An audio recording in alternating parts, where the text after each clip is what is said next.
ವಸುದೇವಸುತಂ ದೇವಂ ಕಂಸಚಾಣೂರಮರ್ದನಂ ದೇವಕೀ ಪರಮಾನಂದಂ ಕೃಷ್ಣಂ ವಂದೇ ಜಗದ್ಗುರುಂ. ಶ್ರೀಕೃಷ್ಣಂ ವಂದೇ ಜಗದ್ಗುರುಂ. ಉಳಿದ ಕೆಲವೇ ಕೆಲವು ಶ್ಲೋಕಗಳು ಬೆರಳೆಣಿಕೆಯ ಶ್ಲೋಕಗಳು. ಯಾಕೆ ಅಂತ ಅಂದ್ರೆ ಕೃಷ್ಣ ಕೇವಲ 72 ಶ್ಲೋಕದವರೆಗೆ ಅಷ್ಟೇ ಅವನ ಜ್ಞಾನವನ್ನ ಕೊಡ್ತಾನೆ. 73ರಿಂದ ಮತ್ತೆ ಅರ್ಜುನ ಮಾತಾಡ್ತಾನೆ. 74ರಿಂದ 78ರವರೆಗೆ ಮತ್ತೆ ಸಂಜಯ ಮಾತಾಡೋದ್ರಿಂದ ಇದು ಓವರ್ ಆಲ್ ನಮಗೆ ಏನು ಭಗವಂತ ಇಲ್ಲಿವರೆಗೂ ಹೇಳಿದಾನೆ ಅದೆಲ್ಲವುದನ್ನ ಕ್ರೋಢೀಕರಿಸಿ ಸಂಕ್ಷಿಪ್ತವಾಗಿ ಬೇಗ ಬೇಗ ಬೇಗ ರಿವಿಷನ್ ಮಾಡ್ತಾ ಇದ್ದಾನೆ ಅಂತ ಅಂದ್ರೆ ಖಂಡಿತವಾಗ್ಲೂ ತಪ್ಪಾಗೋದಿಲ್ಲ. ಈಗ ಆಲ್ರೆಡಿ ನಾವು ತಿಳ್ಕೊಂಡ್ಬಿಟ್ಟಿದೀವಿ ದೇವರನ್ನ ಕಂಡವರು ಭಗವಂತನನ್ನ ಕಂಡವರು ಹೇಗಿರ್ತಾರೆ ಅಂದ್ರೆ ಯಾವುದಕ್ಕೂ ಅಂಟ್ಕೊಳ್ಳೋದಿಲ್ಲ. ಮೊದಲನೇದಾಗಿ ಅಂದ್ರೆ ಯಾವುದೇ ರೀತಿಯಾದಂತಹ ಅಟ್ಯಾಚ್ಮೆಂಟ್ ಇರೋದಿಲ್ಲ. ಹಾಗೇನೆ ದೇವರನ್ನ ಕಂಡ ತಕ್ಷಣ ಅವರ ಎಲ್ಲ ಪಾಪಗಳು ಸಹ ಕಳೆದು ಹೋಗಿರುತ್ತೆ. ಕೇವಲ ಅವರ ಪ್ರಾರಬ್ಧ ಕರ್ಮ ಮುಗಿಯುವವರೆಗೆ ಈ ಭೂಲೋಕದಲ್ಲಿ ಇರ್ತಾರೆ ಅಷ್ಟೇ. ಅಂದ್ರೆ ಒಂದು ಸಲ ಭಗವಂತನನ್ನ ನೋಡ್ಬಿಟ್ವಿ ಅಂದ್ರೆ ಮುಗೀತು, ಅಲ್ಲಿ ನಮ್ಮ ಪಾಪಗಳೆಲ್ಲ ಕಳೆದು ಹೋಯ್ತು. ಹಾಗಂತ ನಮ್ಮ ಜೀವ ಹೋಗೋಕ್ ಸಾಧ್ಯ ಇಲ್ಲ. ಯಾಕಂದ್ರೆ ಈ ಪ್ರಾರಬ್ಧ ಕರ್ಮಗಳು ಕೆಲವು ಇರುತ್ತಲ್ಲ, ಅದೆಲ್ಲ ಮುಗಿಸೇ ನಾವು ಹೋಗೋದಿಕ್ಕೆ ಸಾಧ್ಯ. ಹಾಗಾಗಿ ಒಂದು ಸಾರಿ ಭಗವಂತನನ್ನ ಕಂಡವರು ಹೇಗಿರ್ತಾರೆ ಅಂದ್ರೆ ಕಡಿಮೆ ಆಹಾರವನ್ನ ತಿಂತಾರೆ, ಏಕಾಂತದಲ್ಲಿರ್ತಾರೆ, ಕಡಿಮೆ ಮಾತಾಡ್ತಾರೆ ಅಲ್ವಾ. ಈ ರೀತಿಯಾದಂತಹ ಕೆಲವು ವಿಶೇಷ ಗುಣಗಳನ್ನ ನಾವು ನೋಡಿದ್ವಿ. ಭಗವಂತನಲ್ಲಿ ಮನಸ್ಸು ನಿಲ್ಲಿಸ್ತಾ ಹೋಗ್ತಾನೆ. ಯಾಕೆ ಅಂದ್ರೆ ಭಗವಂತನಲ್ಲಿ ಮನಸ್ಸು ನಿಲ್ಲಿಸಿದಾಗ ಲಕ್ಷ್ಮಿ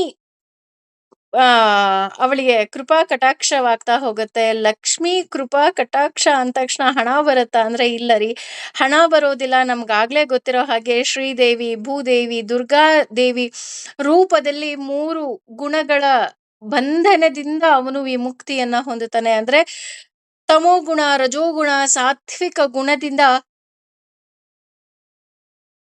ಅವನು ಮುಕ್ತಿಯನ್ನ ಹೊಂದುತ್ತಾನೆ. ಮುಕ್ತಿಯನ್ನ ಹೊಂದಿ ಅಂದ್ರೆ ಶ್ರೀದೇವಿ, ಭೂದೇವಿ, ದುರ್ಗಾದೇವಿ ಇವರ ಬಂಧನದಿಂದ ಬಿಡುಗಡೆಯಾಗಿ ಅವನು ಲಕ್ಷ್ಮಿಯ ಆ ಕಟಾಕ್ಷವನ್ನ ಹೊಂದುತ್ತಾನೆ. ಆಗ ಅವನು ನಿರ್ಗುಣ ಅಂತ ಅನ್ನಿಸ್ಕೊಳ್ತಾನೆ. ಭಗವಂತನೂ ನಿರ್ಗುಣನೇ, ಭಗವಂತನ ಭಕ್ತರೂ ಸಹ ನಿರ್ಗುಣರೇ ಅಂತ ಹೇಳ್ತಾ ಹೋಗ್ತಾರೆ. ಅಂದ್ರೆ ಅವನು ಹೇಗೋ ಹಾಗೆ ನಮ್ಮನ್ನ ಮಾಡ್ತಾ ಹೋಗ್ತಾನೆ ಅಂತ ನಾವಿಲ್ಲಿ ತಿಳ್ಕೋಬಹುದು. ಹಾಗೇನೆ ಆ ಹಾಗಿದ್ರೆ ಅಂತವ್ರು ಇನ್ನು ಏನನ್ನ ಪಡಿತಾರೆ ಅಂದ್ರೆ ಈಗ ಆಲ್ರೆಡಿ ನಾವು ತಿಳ್ಕೊಂಡ್ವಿ, ತಾಯಿಯ ತೊಡೆ ಮೇಲೆ ನಾವಿದೀವಿ, ತಾಯಿಯ ಕೃಪಾ ಕಟಾಕ್ಷ ಆಗ್ತಿದೆ ಅಂತ ಅಂದ್ರೇನೆ ಸಾಕು, ನಮ್ಗೆ ಎಲ್ಲವೂ ದೊರೆತ ಹಾಗೆ ಹೇಳ್ತಾ ಹೋಗ್ತಾರೆ. ನೀವು ಕೇವಲ ಲಕ್ಷ್ಮಿಯನ್ನ ಆರಾಧನೆ ಮಾಡಿದಾಗ ನಿಮಗೆ ಏನೆಲ್ಲ ಸಿಕ್ಕೋದಿಲ್ವೋ ಅದನ್ನ ನಾರಾಯಣನನ್ನ ಆರಾಧನೆ ಮಾಡಿದಾಗ ಲಕ್ಷ್ಮಿ ಅದೆಲ್ಲವನ್ನ ಕೊಡೋದಿಕ್ಕೆ ಶುರು ಮಾಡ್ತಾಳೆ ಅಂತ. ಯಾಕೆ ಅಂತ ಅಂದ್ರೆ ಲಕ್ಷ್ಮಿಗೂ ಆಸೆ, ನನ್ನ ಭಗವಂತನನ್ನ ಸೇರುವವರು ಆ ಎಲ್ಲ ಗುಣಗಳಿಂದ ಮುಕ್ತಿಯನ್ನ ಹೊಂದಿರಬೇಕು. ನೋಡಿ ಅವಳು ಎಷ್ಟು ಪರೀಕ್ಷೆ ಮಾಡ್ತಾಳೆ ಅಂದ್ರೆ ತಮೋಗುಣ, ರಜೋಗುಣ ಹಾಗೂ ಸಾತ್ವಿಕ ಗುಣ ಅನ್ನೋ ಬಂಧನದಲ್ಲಿ ಕಟ್ ಹಾಕಿರ್ತಾಳೆ. ನಿನಗೇನ್ ಬೇಕು, ನಿನಗೆ ಆಹಾರ ಬೇಕಾ, ನಿನಗೆ ಆಸೆ ಆಕಾಂಕ್ಷೆ, ಅದ್ರ ಜೊತೆ ಕಾಮ ಕ್ರೋಧ ಲೋಭ ಮದ ಮಾತ್ಸರ್ಯ ಎಲ್ಲವನ್ನ ಒಂದು ಡಬ್ಬಿಯಲ್ಲಿ ಹಾಕಿ ನಮ್ಮ ದೇಹದಲ್ಲಿ ತುಂಬಿಟ್ಬಿಟ್ಟಿರ್ತಾಳೆ. ಯಾಕೆ ಅಂದ್ರೆ ನನ್ನ ಪತಿಯ ತಂಟೆಗೆ ಯಾರೂ ಬರಬಾರ್ದು. ಆಗ ಎಲ್ಲವನ್ನ ಬಿಟ್ಟು ಇಲ್ಲಮ್ಮ ನನಗೆ ಅವನೇ ಬೇಕು ಅಂದಾಗ ಅವಳ ಕೃಪಾ ಕಟಾಕ್ಷದಿಂದ ನಾವು ಭಗವಂತನನ್ನ ಸೇರ್ತೀವಿ. ಹಾಗೆ ಸೇರಿದವರು ಹೇಗಿರ್ತಾರೆ, ಹಾಗೆ ಸೇರಿದವರು ಬ್ರಹ್ಮಭೂತಃ ಅಂದ್ರೆ ಪರಬ್ರಹ್ಮನೊಂದಿಗೆ ಒಂದಾದ ಪ್ರಸನ್ನ ಆತ್ಮ ಅಂದ್ರೆ ಪೂರ್ಣ ಆನಂದಮಯವಾದವನು. ನ ಶೋಚತಿ ದುಃಖಿಸುವುದಿಲ್ಲ, ನ ಕಾಂಕ್ಷತಿ ಇಚ್ಛಿಸುವುದಿಲ್ಲ, ಸಮಾನ ಭಾವ ಉಳ್ಳವನು. ಸರ್ವೇಷು ಎಲ್ಲ ಭೂತೇಷು ಜೀವಿಗಳಲ್ಲಿ ಭಕ್ತಿಂ ತನ್ನ ಭಕ್ತಿಯ ಸೇವೆಯಲ್ಲಿ ಲಭತೆ ಪಡೆಯುತ್ತಾನೆ ಪರಮಂ ದಿವ್ಯವಾದ. ಅಂದ್ರೆ ಈಗ ಆಧ್ಯಾತ್ಮಿಕವಾಗಿ ನಾವು ಯಾವಾಗ ಈ ಸಾಕ್ಷಾತ್ಕಾರವನ್ನ ನಾವು ಪಡಿತೀವಿ, ಆತ ಯಾರು ಬ್ರಹ್ಮಭೂತಃ. ಈ ರೀತಿ ಭಗವಂತನ ರಕ್ಷೆ ಇರುತ್ತೆ. ಯಾವ ರೀತಿ ರಕ್ಷೆ ಇರುತ್ತೆ? ಅಮ್ಮ, ಅಪ್ಪ ಬೈತಾರೆ ಅಂದ ತಕ್ಷಣ ಅಮ್ಮನ ಸೆರಗಲ್ಲಿ ಔಸಿಟ್ಕೊಳ್ಳೋ ನಾವು ಅಮ್ಮನ ಮಡಿಲಲ್ಲೇ ಅಮ್ಮ ತೋರಿಸ್ತಾ ಹೋಗ್ತಾಳೆ. ಏಕೆಂದ್ರೆ ನೋಡಿ ಎಷ್ಟು ಸುಂದರ ಅಂತ ಅಂದ್ರೆ, ಪ್ರತಿಯೊಂದು ಸಂಬಂಧಗಳನ್ನು ಸಹ ತಾಯಿಯೇ ಹೇಳ್ಕೊಡೋದು. ಅಪ್ಪ, ಅಮ್ಮ, ಅಜ್ಜಿ, ತಾತ, ಅಲ್ವಾ? ಪ್ರತಿಯೊಂದನ್ನು ಆಕೆ ಯಾರನ್ನ ತೋರಿಸಿ ನಮಗೆ ಯಾವ ಸಂಬಂಧವನ್ನ ಹೇಳ್ಕೊಡ್ತಾಳೋ ಅದೇ ಸಂಬಂಧ ಅಂತ ನಮ್ಮ ತಲೆಯಲ್ಲಿ ಕುತ್ಕೊಂಡ್ಬಿಡತ್ತೆ. ಅದೇ ರೀತಿ ಇಲ್ಲಿ ದೇವಿ ಹೇಳ್ಕೊಡ್ತಾ ಇದ್ದಾಳೆ, ಇಲ್ಲಿ ನಿನಗೆ ಭಗವಂತನ ರಕ್ಷೆ ಇದೆ, ಯಾರ್ದೋ ರಕ್ಷೆ ಅಲ್ಲ, ಭಗವಂತನ ರಕ್ಷೆನೇ ನಿನಗಿದೆ, ನೀನ್ ಹೆದರ್ಕೋಬೇಡ. ಯಾವಾಗ ಒಂದು ಮಗುವಿಗೆ ಅಪ್ಪ ಅಮ್ಮನ ರಕ್ಷೆ ಇರುತ್ತೆ, ಆ ಮಗು ಹೇಗೆ ಯಾವುದಕ್ಕೂ ಏನಕ್ಕೂ ಹೆದರುವುದಿಲ್ಲವೋ ಹಾಗೆ ಭಗವಂತನ ರಕ್ಷೆ ನಮಗೆ ಸಿಗ್ತಾ ಹೋಗುತ್ತೆ. ನಮಗೆ ಯಾವುದ್ರ ಅವಶ್ಯಕತೆನೂ ಇಲ್ಲ, ಬಿಕಾಸ್ ಭಗವಂತ ನನ್ನ ಜೊತೆ ಇದ್ದಾನೆ. ಅದೇ ರೀತಿ ಅವನು ಪ್ರಸನ್ನಾತ್ಮ. ಅಂದ್ರೆ ಭಗವಂತನ ರಕ್ಷೆ ಸಿಕ್ತು ಅಂತ ಅಂದ್ರೆ ಸಾಕು, ಹಿ ಈಸ್ ಹ್ಯಾಪಿ. ಆನಂದದ ಕಡಲಲ್ಲಿ ಅವನು ಮುಳುಗ್ ಹೋಗ್ಬಿಡ್ತಾನೆ. ಯಾಕೆಂದ್ರೆ ಭಗವಂತನೇ ಆನಂದದ ಕಡಲು. ಆ ಆನಂದದ ಕಡಲಲ್ಲಿ ಇವನು ಮುಳುಗ್ ಹೋಗ್ಬಿಡ್ತಾನೆ. ಹೇಗೆ ಮುಳುಗ್ ಹೋಗ್ತಾನೆ? ಲಕ್ಷ್ಮಿ ಇದ್ದಾಳೆ ಅಂದ ತಕ್ಷಣ ನಮ್ಮ ತಲೆಗೆ ಬರೋದು ಒಂದೇ: ಹಣ ಬಂತಾ, ಆಸ್ತಿ ಬಂತಾ, ಸಂಪತ್ತು ಬಂತಾ, ನಿಧಿ ಬಂತಾ? ಆಗ ಆ ಪ್ರಸನ್ನಾತ್ಮ ಹೇಳ್ತಾನೆ, ಅಯ್ಯೋ ಹುಚ್ಚ, ಇದೆಲ್ಲ ಶಾಶ್ವತವಾದ ನಿಧಿ ಅಲ್ಲ, ನನ್ನ ನಿಧಿ ನನ್ನ ಭಗವಂತ. ಆ ಭಗವಂತ ನನಗೆ ಸಿಕ್ಕಿದ್ದಾನೆ, ಆ ಭಗವಂತನನ್ನ ಪಡೆಯುವ ಜ್ಞಾನ ನನಗೆ ಸಿಕ್ಕಿದೆ. ಅಷ್ಟೇ ಅಲ್ಲ, ಆ ಭಗವಂತನನ್ನ ಸೇರೋದಿಕ್ಕೆ ನನ್ನ ಅಮ್ಮ ನನ್ನ ಕೈ ಹಿಡಿದು ನಡೆಸ್ತಾ ಇದ್ದಾಳೆ, ಅದಕ್ಕಿಂತ ಬೇರೆ ಏನೋ ಬೇಕು ಅಂತ ಕೇಳ್ತಾಳೆ. ಅಲ್ವಾ? ನೋಡಿ, ನಾವು ಯಾವುದೋ ಒಂದು ಚಿಕ್ಕ ನಿಧಿಗೆ ಆಸೆ ಪಡ್ತಿದ್ದೀವಿ. ನಮಗ್ ಮರ್ತೋಗಿದೆ ಅವನೇ ದೊಡ್ಡ ನಿಧಿ, ಅವನಿಲ್ದೆ ಏನೂ ನಡೆಯುವುದಿಲ್ಲ. ಹಾಗೆ ಅವನು ಬರೀ ಅಷ್ಟು ತಿಳ್ಕೊಳ್ಳೋದಷ್ಟೇ ಅಲ್ಲ, ಆ ಆನಂದದ ಕಡಲಲ್ಲಿ ಇರೋದಷ್ಟೇ ಅಲ್ಲ, ಅವನು ಆನಂದದ ಕಡಲಲ್ಲಿ ಯಾಕೆ ಮುಳುಗ್ತಾನಪ್ಪ? ಹಾಗಿದ್ರೆ ಎಲ್ಲಾ ದೇವತೆಗಳನ್ನ ಅವನು ಆರಾಧನೆ ಮಾಡೋದಿಲ್ವಾ ಅಂದ್ರೆ ಇಲ್ಲ. ಪ್ರತಿಯೊಬ್ಬ ದೇವತೆಗಳನ್ನು ಆತ ಆರಾಧನೆಯನ್ನ ಮಾಡ್ತಾನೆ. ಹೇಗೆ ಆರಾಧನೆ ಮಾಡ್ತಾನೆ ಅಂದ್ರೆ, ಇದು ನನ್ನ ಭಗವಂತನ ಪರಿವಾರ ಅಂತ ಹೇಳಿ ಅವನು ಆರಾಧನೆಯನ್ನ ಮಾಡ್ತಾ ಹೋಗ್ತಾನೆ. ಮದುವೆಯಾದ ಹೆಣ್ಣಿಗೆ ಗಂಡನೇ ಎಲ್ಲ. ಆದ್ರೆ ಗಂಡ ನನ್ನ ಜೊತೆ ಚೆನ್ನಾಗಿರ್ಬೇಕು ಅಂದ್ರೆ ಮನೆಯಲ್ಲಿರುವ ಎಲ್ಲ ಸಂಬಂಧಗಳ ಜೊತೆ ಆಕೆ ಚೆನ್ನಾಗಿರ್ಬೇಕು. ಗಂಡನಿಗೆ ಅಮ್ಮ ಇಷ್ಟ, ಗಂಡನಿಗೆ ಅಕ್ಕ ಇಷ್ಟ, ಗಂಡನಿಗೆ ಅವರ ಸ್ನೇಹಿತರು ಇಷ್ಟ, ಗಂಡನಿಗೆ ಯಾರೆಲ್ಲ ಇಷ್ಟನೋ ಅವ್ರ ಜೊತೆ ಎಲ್ಲ ಈಕೇನೂ ಚೆನ್ನಾಗಿದ್ರೆ ಮಾತ್ರ ಗಂಡ ಇವಳನ್ನು ಇಷ್ಟಪಡೋದು, ಅಲ್ವಾ? ಅದೇ ರೀತಿ ಇಲ್ಲಿ ಭಗವಂತನ ಪರಿವಾರ. ಯಾಕೆ ಅಂದ್ರೆ ಭಗವಂತನೇ ನಿಯೋಗಿಸಿದ್ದಾನೆ. ನಾವು ಆಲ್ರೆಡಿ ಇದನ್ನ ತಿಳ್ಕೊಂಡ್ಬಿಟ್ಟಿದೀವಿ. ಸ್ಟೆಪ್ ಬೈ ಸ್ಟೆಪ್ ಹೇಗೆ ನಾವು ದೇವತೆಗಳನ್ನ ಆರಾಧನೆ ಮಾಡ್ತಾ ಮಾಡ್ತಾ ಒಂದು ಹೆಜ್ಜೆ ಒಂದು ಹೆಜ್ಜೆ ಮುಂದೆ ಮುಂದೆ ಬರ್ತಾ ಹೇಗೆ ನಾವು ನಾರಾಯಣನನ್ನ ಸೇರ್ತೀವಿ ಅಂತ, ಆ ರೀತಿ ಭಗವಂತನ ಪರಿವಾರದವರನ್ನ ಅಂದ್ರೆ ಎಲ್ಲಾ ದೇವತೆಗಳನ್ನ ಆರಾಧನೆ ಮಾಡಿ ಮಾಡಿ ಮಾಡಿ ಮಾಡಿ ಆತ ಈ ಭಕ್ತಿ ಅನ್ನೋದೇ ಅವನಿಗೆ ಆನಂದ. ಯಾವುದೋ ಒಂದು ನಿಧಿ, ಯಾವ ನಿಧಿ? ಆ ಭಕ್ತಿ ಅನ್ನೋ ನಿಧಿಯಲ್ಲೇ ಆತ ಸಂತೋಷವಾಗಿರ್ತಾನೆ. ನಮಗೇನನ್ಸುತ್ತೆ, ಏನೋ ಒಂದು ಡ್ರೆಸ್ ಕೊಡ್ಸಿದ್ರೋ, ಒಂದು ಒಡವೆ ಕೊಡ್ಸಿದ್ರೋ, ಒಂದು ಸೀರೆ ಕೊಡ್ಸಿದ್ರೋ ಆತ ಖುಷಿಯಾಗಿದ್ದಾನೆ. ಇಲ್ಲ, ಅವನು ಅದಕ್ಕೆಲ್ಲ ಖುಷಿಯಾಗಿಲ್ಲ. ಅದೆಲ್ಲಕ್ಕೂ ಮೇಲ್ಪಟ್ಟು ಅವನಿಗೆ ಆ ಎಲ್ಲಾ ದೇವತೆಗಳ ಆಶೀರ್ವಾದದಿಂದ ಆತ ನಾರಾಯಣನನ್ನ ಸೇರ್ತಾ ಇರ್ತಾನೆ. ಹಾಗಾಗಿ ಅವನಿಗೆ ಆ ಭಕ್ತಿನೇ ಅವನಿಗೆ ತುಂಬಾ ಪ್ರೀತಿಯಾಗಿದೆ. ಆ ಭಕ್ತಿಯಿಂದ ಹಾಗಿದ್ರೆ ಏನ್ ಸಿಕ್ಕುತ್ತೆ ಮೇಡಮ್? ಈಗ ದುಡ್ಡು ಸಿಕ್ಕರೆ ನಾನು ಏನ್ ಬೇಕೋ ತಗೋಬಹುದು, ಒಡವೆ ಇದ್ರೆ ಏನ್ ಬೇಕೋ ತಗೋಬಹುದು, ನನ್ನ ಅಂತಿಮ ಕಾಲದಲ್ಲಿ ನನಗೆ ಮನೆ ಇದ್ರೆ, ಆಸ್ತಿ ಇದ್ರೆ ಮಕ್ಕಳು ನೋಡ್ಕೊಳ್ತಾರೆ, ಇದೆಲ್ಲ ನನಗ್ ಗೊತ್ತು. ಆದ್ರೆ ಭಕ್ತಿ ಇದ್ರೆ ಏನ್ ಸಿಕ್ಕತ್ತೆ? ಭಕ್ತಿ ಇದ್ರೆ ನ ಶೋಚತಿ ನ ಕಾಂಕ್ಷತಿ, ಅಂದ್ರೆ ಅವನು ಯಾವುದಕ್ಕೂ ಸಹ ಆತ ಅಳೋದಿಲ್ಲ, ನಗೋದಿಲ್ಲ, ಅಂಜೋದಿಲ್ಲ. ಇದನ್ನ 12ನೇ ಅಧ್ಯಾಯದಲ್ಲೂ ಭಗವಂತ ಹೇಳ್ತಾ ಬರ್ತಾರೆ, ನೀನ್ ಯಾವುದಕ್ಕೂ ಚಿಂತೆ ಮಾಡ್ಬೇಡ. ನ ಶೋಚತಿ. ಯೋಚನೆ ಮಾಡ್ಬೇಡ. ಯಾಕೆ ಯೋಚನೆ ಮಾಡ್ತೀಯ? ನಾನಿದ್ದೀನಿ ಎಂದಾಗ ನೀನೇನಕ್ಕೆ ಯೋಚನೆ ಮಾಡ್ತೀಯ? ಕೇವಲ ನಾನು ನಿನ್ನ ಕೈ ಹಿಡಿದು ನಡೆಸುವಾಗ, ನಿನಗೆ ಬೇರೆ ಯಾವುದೋ ಒಂದು ಆಸೆ ನಿನಗೆ ಯಾಕೆ ಬೇಕು ಅಂತ ಭಗವಂತ ಹೆಜ್ಜೆ ಹೆಜ್ಜೆಗೆ ಹೇಳ್ತಾನೆ. ಆದ್ರೂ ನಾವು ಕಾರು ಬೇಕು, ಬಂಗ್ಲೆ ಬೇಕು, ಇನ್ನೊಂದ್ ಬೇಕು, ಮತ್ತೊಂದ್ ಬೇಕು. ಕಾಂಕ್ಷತಿ ಯಾರಿಂದಲೂ ಯಾವುದರಿಂದನೂ ಸಹ ಅವನು ಆಕಾಂಕ್ಷೆಗಳನ್ನೇ ಇಟ್ಕೊಳ್ಳೋದಿಲ್ಲ. ಯಾಕೆ ಆಕಾಂಕ್ಷೆ ಇಟ್ಕೊಳ್ಳೋದಿಲ್ಲ? ನನಗ್ ಗೊತ್ತು ನನ್ ಭಗವಂತ ಎಲ್ಲ ಕೊಡ್ತಾನೆ ಅಂತ. ನಾನು ಯಾಕೆ ಈ ಜನರಿಂದ ಆಕಾಂಕ್ಷೆಯನ್ನ ಪಡಬೇಕು? ಹಾಗಿದ್ರೆ ಜನರು ಅವನಿಗೆ ಏನಾದ್ರೂ ಕೊಟ್ರೆ ಅವನು ಇಷ್ಟ ಪಡೋದಿಲ್ವಾ? ಇಷ್ಟ ಪಡ್ತಾನೆ. ಹೇಗೆ ಇಷ್ಟ ಪಡ್ತಾನೆ?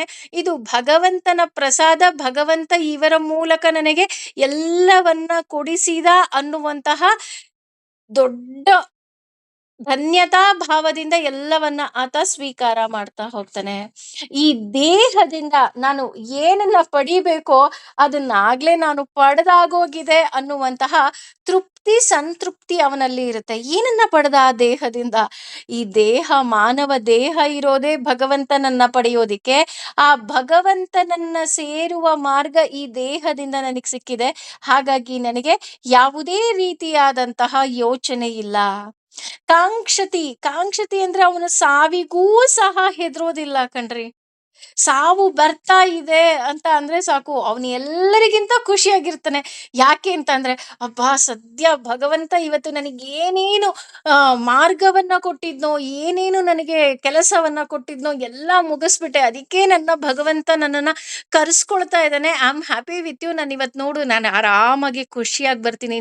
ನನಗೆ ಏನು ಯಾವುದೇ ರೀತಿಯಾದಂತಹ ರಿಗ್ರೆಟ್ಸ್ ಇಲ್ಲ, ಯಾವುದೇ ರೀತಿಯಾದಂತಹ ಕಂಪ್ಲೇಂಟ್ ಇಲ್ಲ. ನಾನು ಕಂಪ್ಲೇಂಟ್ ಮಾಡಿದ್ರೆ ತಾನೇ ಕೆಟ್ಟೋಳಾಗೋದು. ಹಾಗಾಗಿ ನಾನು ಕಂಪ್ಲೇಂಟು ಮಾಡ್ತಿಲ್ಲ, ಅಥವಾ ನನಗೆ ರಿಗ್ರೆಟ್ಸ್ ಸಹ ಇಲ್ಲ. ನೀನು ಯಾವ ಯಾವ ಕೆಲಸ ಕಾರ್ಯಗಳನ್ನ ನನಗೆ ಕೊಟ್ಟಿದ್ಯೋ ಆ ಎಲ್ಲ ಕೆಲಸ ಕಾರ್ಯಗಳನ್ನ ಭಗವಂತ ನಾನು ಮುಗಿಸಿದೀನಿ. I am happy. ಬರ್ತೀಯಾ, ಕರ್ಕೊಂಡು ಹೋಗ್ತೀಯಾ, ಕರ್ಕೊಂಡು ಹೋಗು, ಐ ಆಮ್ ರೆಡಿ.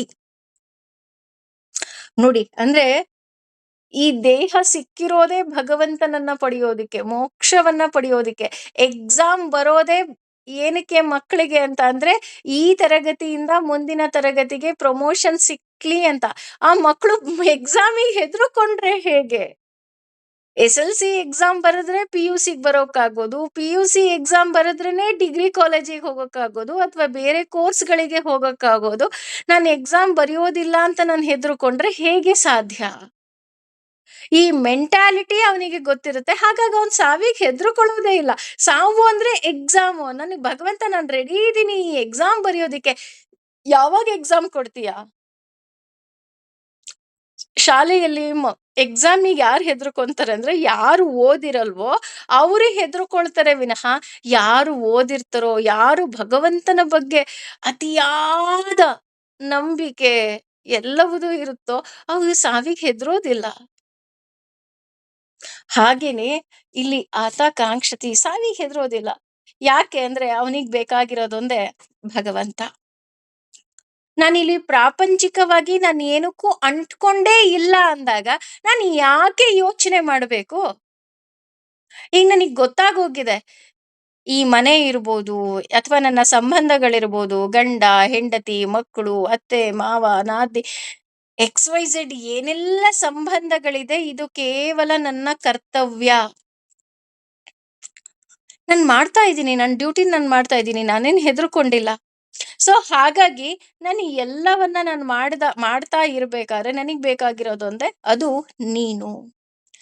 ಆಗ ಅವನು ಸಮ ಸರ್ವೇಷು ಭೂತೇಷು ಅಂತ ಅಂದ್ರೆ ಎಲ್ಲರನ್ನ ಒಂದೇ ರೀತಿ ಕಾಣ್ತಾ ಹೋಗ್ತಾನೆ. ಯಾಕೆ ಅಂತಂದ್ರೆ, ಸಮಶತ್ರೌ ಚ ಮಿತ್ರೇ ಚ ತಥಾ ಮಾನಾಪಮಾನಯೋಹೋ ಶೀತೋಷ್ಣ ಸುಖ ದುಃಖೇಶು ಸಮಸಂಗ ವಿವರ್ಜಿತ ಅಂತ ಭಗವಂತ ಆಲ್ರೆಡಿ 12ನೇ ಅಧ್ಯಾಯದಲ್ಲೇ ಹೇಳ್ಬಿಟ್ಟಿದ್ದಾನೆ. ಹಾಗಾಗಿ ನನಗೆ ಯಾರ ಮೇಲೆ ಪ್ರೀತಿನೂ ಇಲ್ಲ, ಯಾರ ಮೇಲೆ ದ್ವೇಷನೂ ಇಲ್ಲ.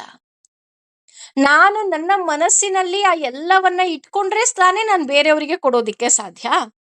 ಈಗ ಯಾರ ಮೇಲೋ ಒಂದು ಪ್ರೀತಿ ಇದೆ, ಯಾರ ಮೇಲೋ ಒಂದು ಕೋಪ ಇದೆ, ಯಾರ ಮೇಲೋ ದ್ವೇಷ ಇದೆ, ಅದೆಲ್ಲಿರುತ್ತೆ? ನನ್ನ ಬುದ್ಧಿಲಿರಲ್ಲ, ನನ್ನ ಮನಸ್ಸಲ್ಲಿರುತ್ತೆ. ಅವ್ರನ್ನ ನಾನು ದ್ವೇಷಿಸ್ತಾ ಇರ್ತೀನಿ, ಆದ್ರೆ ನನ್ನ ಮನಸ್ಸಲ್ಲಿ ಅದು ಯಾವುದೂ ಇಲ್ಲವೇ ಇಲ್ಲ. ಯಾಕೆ ನನ್ನ ಮನಸ್ಸಲ್ಲಿ ಏನೂ ಇಲ್ಲ ಅಂದ್ರೆ, ನಾನು ನನ್ನ ಮನಸ್ಸನ್ನ ಭಕ್ತಿಯಿಂದ ನೀಟಾಗಿ ತೊಳೆದು ಅಲ್ಲಿ ನನ್ನ ಭಗವಂತನನ್ನ ನಾನು ಕೂರಿಸ್ಕೊಂಡಾಗ ಆ ದ್ವೇಷ ಇರ್ಬೋದು, ಕೋಪ ಇರ್ಬೋದು, ರೋಷ ಇರ್ಬೋದು, ಆವೇಶ ಇರ್ಬೋದು, ಅಹಂಕಾರ ಇರ್ಬೋದು, ಯಾವುದೂ ಸಹ ನನ್ನ ಮನಸ್ಸಿನಲ್ಲಿ ಇಲ್ಲ. ಯಾವುದೂ ಇಲ್ಲ ಅಂದಾಗ ನಾನು ಯಾರನ್ನ ಹೇಗೆ ದ್ವೇಷಿಸ್ಲಿ? ಹಾಗಾಗಿ ನಾನು ಎಲ್ಲರನ್ನ ಒಂದೇ ರೀತಿ ನೋಡ್ತೀನಿ. ಸಮ ಸರ್ವೇಷು ಭೂತೇಷು. ಯಾಕೆ ಅಂದ್ರೆ ನನಗೆ ಗೊತ್ತಾಗೋಗಿದೆ, ನಾನು ನನ್ನ ಮನಸ್ಸಿನಲ್ಲಿ ನನ್ನ ಭಗವಂತನನ್ನ ಕೂರಿಸಿದ ಹಾಗೆ, ನನ್ನ ಮನಸ್ಸಿನಲ್ಲಿ ಭಗವಂತ ಬಂದು ಕೂತ ಹಾಗೆ, ಸರ್ವ ಜೀವಿಗಳಲ್ಲೂ ಭಗವಂತ ಕೂತಿದ್ದಾನೆ ಅಂತ ಗೊತ್ತು. ಹಾಗಾಗಿ ನಾನು ಯಾರನ್ನೂ ದ್ವೇಷಿಸಲ್ಲ, ಯಾರನ್ನೂ ಪ್ರೀತಿಸಲ್ಲ. ಒಂದು ಗೋಮಾತೆಗೆ ಆಹಾರವನ್ನ ಕೊಡುವಾಗ ಹೇಗಿರುತ್ತೋ ನನ್ನ ಮನಸ್ಥಿತಿ, ಒಂದು ಪ್ರಾಣಿ ಉಳಿದ ಪ್ರಾಣಿಗಳಿಗೆ ಹಾಕ್ಬೇಕಾದ್ರೂ ನನ್ನ ಮನಸ್ಥಿತಿ ಹಾಗೇ ಇರುತ್ತೆ. ನನ್ನ ತೋಟದಲ್ಲಿ ಎಲ್ಲಾ ಗಿಡಗಳು ಹೇಗಿರುತ್ತೋ ಹಾಗೇ ತುಳಸಿ ಗಿಡ, ನಾನು ಅದಕ್ಕೂ ನೀರ್ ಹಾಕ್ತೀನಿ, ಇದಕ್ಕೂ ನೀರ್ ಹಾಕ್ತೀನಿ. ನನಗೆ ಏನೂ ಸಹ ವ್ಯತ್ಯಾಸವೇ ಇಲ್ಲ. ಹಾಗೇನೆ ಪರಾಂ ಭಕ್ತಿ, ಇದರಿಂದ ಅವನು ಏನನ್ನ ಗಳಿಸ್ತಾನಪ್ಪ ಅಂತ ಅಂದ್ರೆ, ಪರಾಂ ಭಕ್ತಿಯನ್ನ ಗಳಿಸ್ತಾನೆ ಅಂತ ಅಂದ್ರೆ ಗರಿಷ್ಠವಾದ ಭಕ್ತಿ. ಭಕ್ತಿಯಲ್ಲೇ ತುದಿಯನ್ನ ಆತ ಪಡಿತಾ ಹೋಗ್ತಾನೆ. ಯಾಕೆ ಪಡಿತಾನೆ? ಅದರಿಂದ ನಿಮಗೆ ಏನ್ ಸಿಕ್ಕುತ್ತೆ? ಈಗ ಭಕ್ತಿಯಿಂದ ಇಷ್ಟೊಂದು ಸಿಕ್ಕುತ್ತೆ ಅಂತ ನಾವು ತಿಳ್ಕೊಂಡ್ವಿ. ಆದ್ರೆ ಗರಿಷ್ಠವಾದ ಭಕ್ತಿಯನ್ನ ಪಡೆದಾಗ ಅವನಿಗೇನ್ ಸಿಕ್ಕುತ್ತೆ? ಇನ್ನು ಏನಾದ್ರೂ ಅವನಿಗೆ ಏನಾದ್ರೂ ಎಕ್ಸ್ಟ್ರಾ ಆಪ್ಷನ್ಸ್ ಇದೆಯಾ? ಹೌದು ರೀ, ಎಕ್ಸ್ಟ್ರಾ ಆಪ್ಷನ್ಸ್ ತುಂಬಾ ಇದೆ.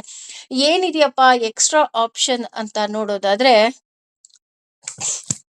ಆತ ಎಲ್ಲರನ್ನ ಸಮಾನವಾಗಿ ಕಾಣ್ತಾನೆ. ಅವನಿಗೆ ಎಲ್ಲರನ್ನ ಒಟ್ಟಿಗೆ ಒಂದೇ ರೀತಿ ಕಾಣೋದ್ರಿಂದ, ಭಕ್ತಿಯ ಶುದ್ಧವಾದ ಭಕ್ತಿ ಸೇವೆಯಿಂದ ನನ್ನನ್ನು ಅಭಿಜಾನಾತಿ ತಿಳಿಯಬಲ್ಲವನು ಯಾವಾನ್, ಸಾಧ್ಯವಿರುವಷ್ಟು ಯಹ ಚ ಅಸ್ಮಿ ನಾವಿರುವಂತೆ,